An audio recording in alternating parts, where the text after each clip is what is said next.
Members of the media, but we say that anyway around here in Aggieland. So thank you for gathering tonight, especially on a Sunday evening. I'm sorry I was apologizing to the front row for making them work on a Sunday night, so I apologize for that. And if you were texting me throughout the day, obviously I was not getting back to you, so I apologize for that as well. Obviously, the news is out there throughout the day, in the morning, and I know that you all got our press release from earlier today regarding the change in leadership for Aggie football. I felt it was important that we have this gathering so we can have an in-person conversation and really be transparent and discuss what led to this conclusion and the magnitude of this comprehensive decision. So it's also important that I have some prepared remarks here to be very, very clear on what's happening. Our mission for Texas A&M Athletics is to create opportunities through championship athletics. We launched that in the spring of 2022. And our vision is, as home of the 12th man, we are the pinnacle in those opportunities. And it's three categories: diplomas earned, championships won, and leaders equipped and launched to impact the world. And that's really our student athletes. So we believe we have a very clear mission, and we also follow the core values of Texas A&M. Earlier last week, I recommended to my boss, interim president Mark Welsh, and both of us then recommended to Chancellor John Sharp that a change was absolutely necessary. And like I stated in the release, they accepted my decision. President Welsh would have been here today, but he was speaking at a predetermined event in Houston around Veterans Day. Obviously, being a four-star general, he's in demand for Veterans Day activities, and so he sends his regards. And I think we have a statement from him that'll go out later today. Mark Welsh, he's a phenomenal leader, and ever since he took over, I've so enjoyed working with him and his passion and energy for all things Texas A&M. The assessment that I delivered was that we are not reaching our full potential. We are not in the championship conversation, and something was not quite right about our direction and the plan. I appreciate their support for this decision and our plan moving forward. The timing is not ideal, especially after last night, which I'll touch on here in a second. But it's also not unique given certain dates coming up in college athletics, and you all know what those are. However, given various meetings and schedules last week, and the end of the season approaching, we decided to move forward immediately. From there, we had a busy sports weekend around Aggieland, right? And, of course, prepping for Aggie football game day. Can you believe that? 103,000 Aggies show up to support our military and especially support our players. There's no other place in the country that would have done that, to have a packed, full stadium. And our obligation is to make sure we service the Aggies that are supporting our program. Our players really needed that win, and that was important. Aggies are the best, and again, nowhere in the country would have seen that type of turnout. I really want to thank our athletic staff. They do an amazing job every single game day, but every day of the week, to put on those kind of events and make sure that we do it the best in the country. And so I want to thank all of our staff and all of our coaches for their hard work and dedication to excellence. In my analysis, I determined at this point, and for lots of reasons, our program is stuck in neutral. We should be relevant on the national scene. Something is not clicking, something is not working, and therefore, something had to give in order for Aggie football to reach our full potential. As leaders, every decision we make or every decision we don't make has consequences. Consistency in how the program operates on a daily basis impacts the confidence level of every single person in the program and thus influences performance. Based on my experience, the best programs have confidence. The program has an established identity. The program maximizes the talent. The leadership is fully integrated in the university, the athletics program, and its culture. I did not feel like we were meeting those standards of excellence and leadership. A little bit before 9 a.m. this morning, President Welsh and I met with Coach Fisher and informed him that we were making an immediate change and he would no longer serve as our football coach. I respect Coach Fisher. He's a good man. I respect his family and all that he's accomplished in college football.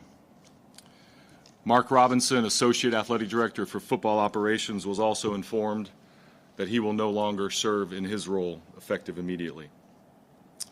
After we met with Coach Fisher, I immediately asked Elijah Robinson to serve as interim coach for the last 2 games, the transfer and recruiting period, and the bowl game.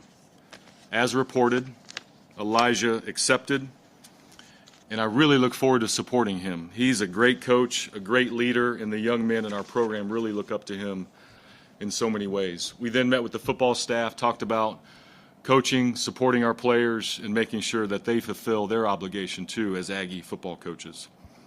Around 11 a.m. we were gathering the team. The team obviously had already heard the news, so that was unfortunate, but nothing we could control. And so they were gathering around, and around 11 a.m.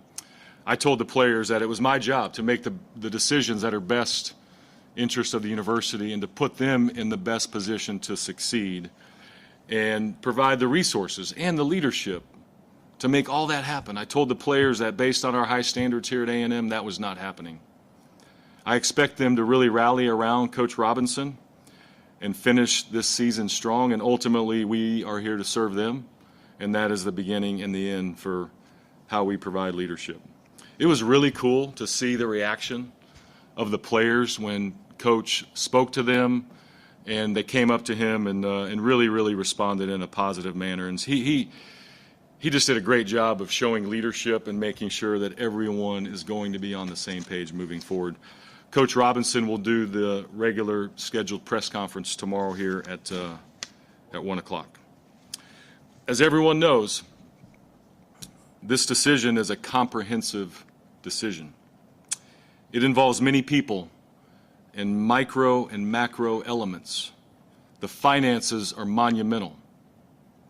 As the contract states, there is a buyout provision in Coach Fisher's contract, and those details will be worked out. Let me be very clear in this next part. Texas A&M Athletics and the 12th Man Foundation will be the sole sources of the necessary funds covering these transition costs.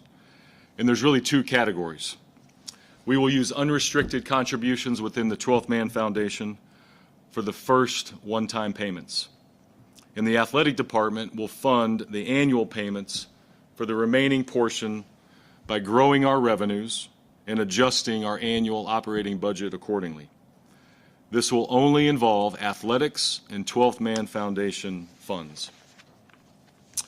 Although this is a major financial decision that comes with many consequences, we have a plan, and we will not let this impact the performance or the culture of our entire athletics program. Every sport and every department matters. Our search will be comprehensive in nature. The timing does give us a chance to survey the landscape, test the marketplace, and zero in on top candidates. We will be diligent, confidential, and also efficient. I will use a football advisory group of key people that understand winning football, culture, and Texas A&M, and what makes this place special. We will also utilize other resources like former players and industry experts along the way. Here's the profile of what we will work from. A coach that has a program identity, great interpersonal skills, track record of player development, commitment to academics, a recruiting machine, supreme organizational skills, culture of discipline, passion for the game, proven winner, strong leadership skills, involved in the community, of course, knowledge of X's and O's, and someone that understands and also can capitalize in today's modern-day college athletics. Let me close on this. I've been here for 5 years. Aggieland is special. The ingredients for a championship are here. Aggies want to do it the right way, and deserve excellence in everything that we do. We appreciate the full support of the 12th Man, former students, 12th Man Foundation donors, anyone who supports Texas A&M and Aggies everywhere. Onward we go. We'll answer some questions. Start over front left, Mark.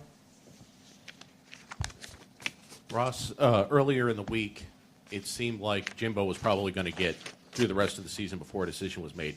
Why did the timetable change? Yeah. Here's the deal. You're either moving forward or you're stuck. We were stuck. And so I kind of used the analogy with somebody earlier. You know how you're driving down the highway, it's a 4-lane road, and I drive fast, okay? I like, 75 to 80, and somebody's in the left lane and they're going 55 and they won't move over. We were that car going 55. Something had to give. They had to get out of the way. So we had to move this program forward. And here's the thing. I got back from the Ole Miss game, and we're a football family, so we're sitting on the back porch, and why? Why is this not working? What is the problem? What do Aggies think? Do we have any hope? Where do we go? And so I called President Welsh Sunday night, and I said, we need to meet on Monday. We need to have a plan. The plan needs to be executed efficiently, but I also knew that we had conversations this week. There are regent meetings. Of course, the regents were informed of my recommendation to the president, and so the timing of all of that played into it. And then I thought, if we were going to have an interim coach, that this week is going to be it's going to be a little wild, right? The players are going to be emotional, that we could prepare for this game based on the opponent, and then you go and try to beat LSU, the last game of the year, and create some momentum. So again, not ideal, but also not unique in the modern day of college football, especially given transfer portal world, signing day, and all those dynamics that played into it. Front row right, Olin, and then we'll go Sam. Yeah, Ross. So first of all, to be clear, the Ole Miss loss was kind of the last straw thing, kind of situation? It's totality, Olin. It really is. You can't say it's one game, because then what happens after last night, right? We had fun, right? We won by, 41 points, right? So it's totality of how the program operates on a day-to-day basis. Something was not working to reach our full potential. So it's not one game, it's not one moment, it's not one win, one loss. But again, the timing of that game and the timing of things that were coming down the track, to me, we had to move this past week.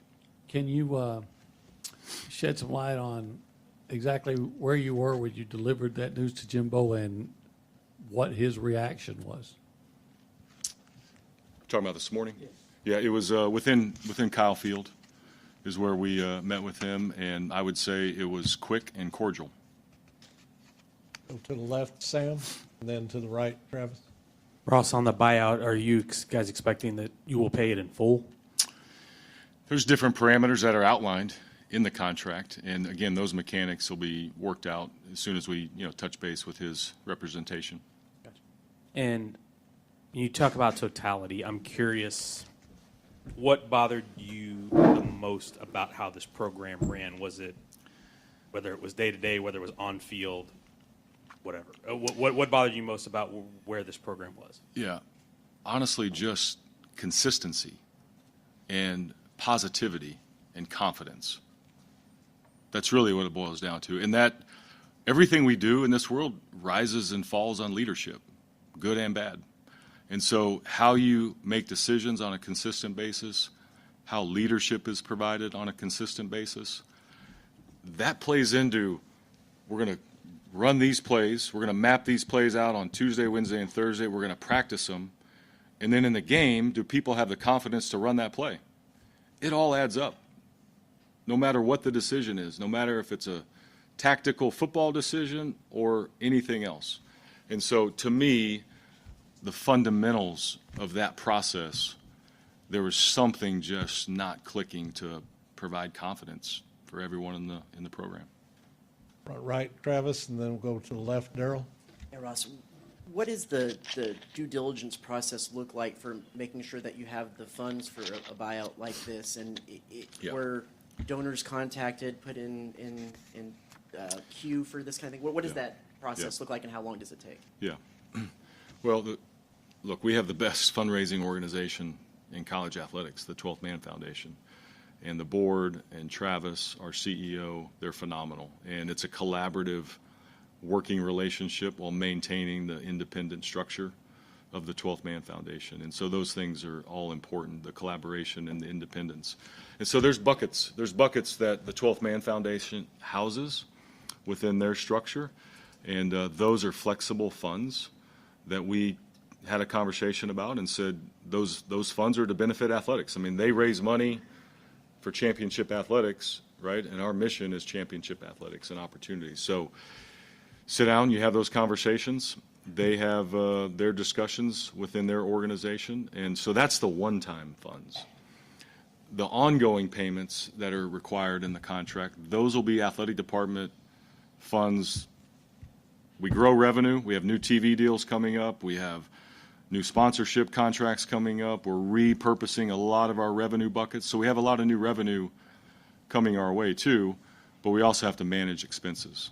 And so there's a lot of things within even the football budget that we've got flexibility on where we can still be at a high level, but we can also spend a lot less as well, but we can be a championship funded program. So we're going to adjust all that. So it's all going to be fluid. And here's the thing too about the funding. When we sit here in 3 years from now, what's the collegiate model anyway?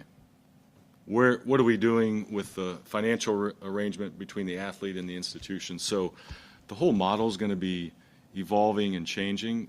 The same thing with our revenue and our expense model. The same thing will happen. So we've got a plan. We're going to adjust, and we'll make this work. What was it about Elijah Robinson that stood out to tap him as the interim? The players. The players are the most important. And in fact, I was on the practice field this week, and I was talking to a scout, and we were kind of checking out each position group, and he was fixated on the defensive line group. Of course, there's a lot of talent there, but he was actually fixated on how they were being coached.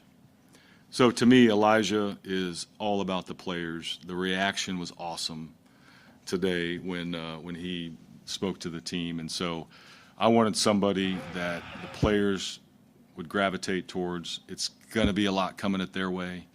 We know what that means. And so I've already seen a lot of positivity around his leadership. So that's really what it was all about. Left, Daryl. And one other thing, we have 2 experienced coordinators that know what they're doing with Coach Petrino and Durkin. And so that allows that decision as well. Ross, Where I'm, we at? sh- Oh, there we I'm go. sure Daryl. I'm not going to phrase this correctly, Yeah. but I'm going to guess that there are 12th Man fans out there that are thinking that we're wasting money. And I say we, as in the university, on decisions like this. What contractual lessons do you learn from what you're going through right now? Everything, right? We'll analyze everything. And so that'll be part of the puzzle piece that we put together here in the coming days in terms of what does the market look like, what do contracts look like. There's a market for a lot different contracts than what we had, and you can hire a great coach. So we're going to look at all of that. So we have to learn a lesson. Look, the dynamics around that decision in 2021, that's an institutional decision, but I take responsibility. I knew what was coming in the marketplace later that fall. So I knew that it was the right decision at that time because that's the information we had. It didn't work out. Clearly, it didn't work out. We're going to learn from that and make sure that we don't make those same mistakes again. Second row on the right, Christie, and then Cease. I know you weren't here when he was first hired, but when he was, everyone was like, he's coming here to win a national championship, and he didn't even win an SEC championship. So how disappointing is it that you're going to have to start again after having so much optimism back then? That's the hard part in all of this, right? Is there was how many coaches have won, sitting head coaches won national championships. So everyone had tons of optimism. But again, it just goes back to the last couple years. Do we have momentum? Do we have hope? how do we see things trending? And we just didn't see the trend lines improving. And so we thought, let's make that decision now and deal with, the finances, deal with, what's going to come next, and go out and hire a great coach who's going to have a great plan and be highly organized, hire the right staff. You combine that with the A&M resources, we're going to win a lot of football games. Front left, Cease. Two things. You mentioned hire a winner. Will Robinson be considered for the job full-time? Right now, everybody's a candidate. Okay. The second thing, I don't want to harp on 2021, but, hindsight's the best.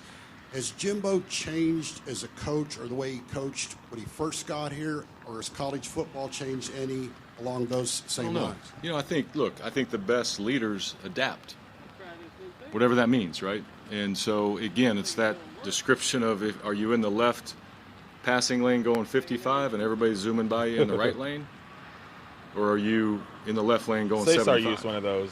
And so you have to adapt. You have to evolve. And I'm not going to say whether he did or didn't, but it didn't work.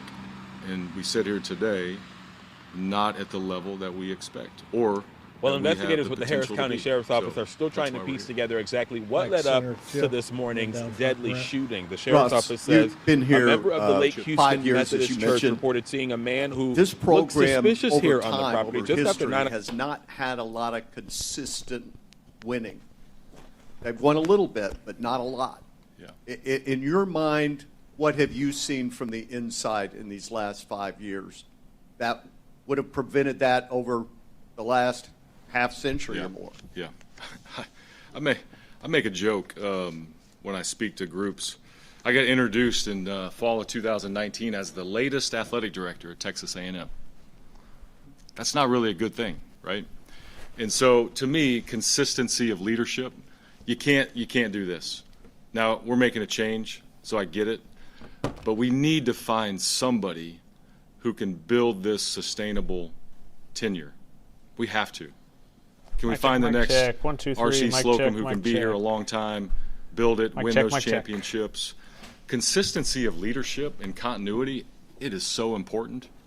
Look at the A&M system. Look at Chancellor Sharp. It's been here a long time. Look at the growth. Look at the president tenure here at Texas A&M. I've been here 4.5 years, and I'm on my 4th president. We've got to have consistency.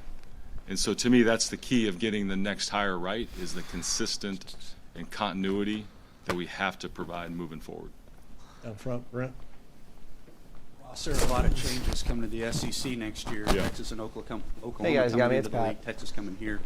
That I took 1, impact 2, your 3, decision 4, on how to 5, make 6, it? 7, 8, 9, 10, 9, 8, 7, 6. Here's how I looked at it. Everything impacts the next year.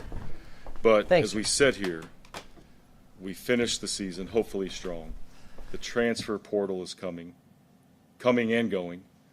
Signing day, a bowl game. Maybe we hire some new assistant coaches and, do those kind of changes. All right. Hey, man.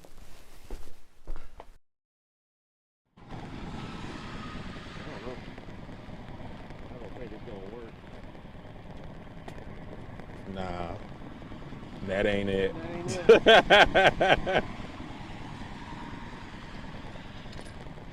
Yeah. Thank you.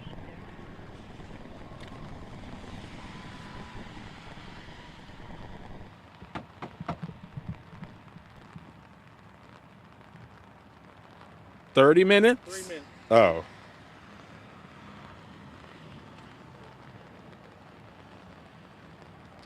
right, I'm going to try to keep my hand from cramping from holding these two objects here.